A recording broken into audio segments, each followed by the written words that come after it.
We are an island state. We are surrounded by water. And I think one of the things that's going on is we are seeing right now how the coastline is being eroded and diminished. Whereas when I was growing up, you take everything for granted. And I think because of the increase and the changes in climate change, we really need to be conscious of how we're going to adapt to it, where we didn't think about that when we were children.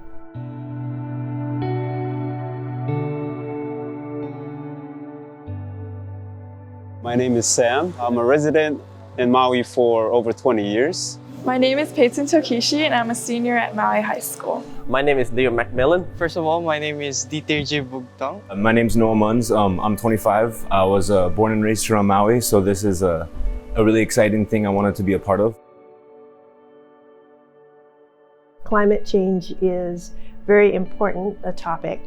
So the students. So what do they need to know?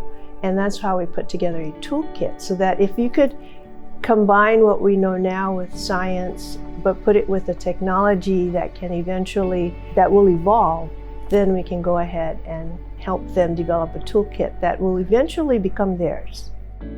Did anyone else encounter some sands around Maui? Share my PowerPoint if you want. There's tons of turtles there, beginning from baby all the way to Baldwin, and I notice usually they'll come out at nighttime. So what are your expectations for this project? My self-growth and saving a Mantokuji. As I want to major in environmental studies, I would just like to get more hands-on experience and knowledge about this type of field, and also just growing up in Hawaii and especially being half Japanese, I think the cultural part of and helping a community is really what I want to do out of this. And just pretty much, gain more experience and knowledge on to preserving this area. The issues that are going here with the whole beach erosion, and I know it's something that's very challenging, but I think with the right people and the people here in general really care for the environment, so I think that alone should help. Hopefully, with the experience I will gain throughout this experience, I can use it to get my civil engineering degree, which I will use to contribute more in our community. It is very important that they're students, because I assume that they're still like sponges, right? They still have the opportunity to absorb knowledge in a fairly filterless way, but they're still really young and they're still really searching for their interests. They're searching for their voice, and hopefully something like the Climate Change Toolkit will help them find their voice and help them feel the power that they can have in the future.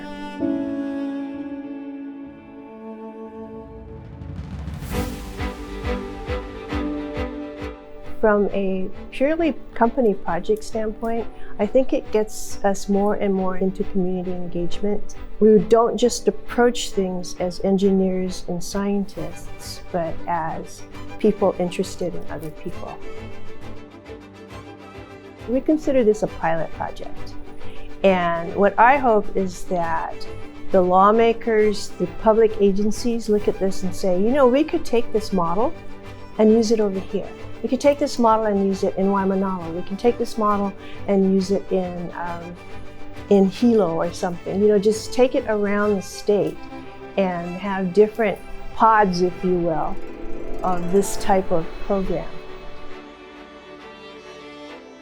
I really do hope that they themselves form their own family or their own community, and that they continue over the years to exchange information.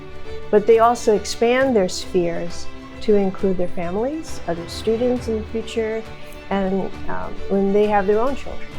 But I would like them to be excited about it. I would like them to be grateful, that they had an opportunity to make a difference.